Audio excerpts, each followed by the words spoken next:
munting anghel ng nasa langit.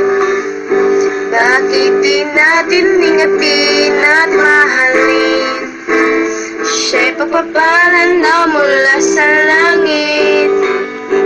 Siya'y ligaya sa pamilya.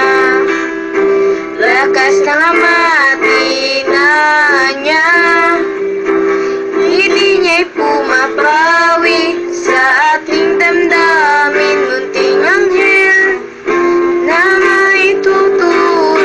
Kaya ngayon ating pagtuunan ang buhay ng ating kabataan.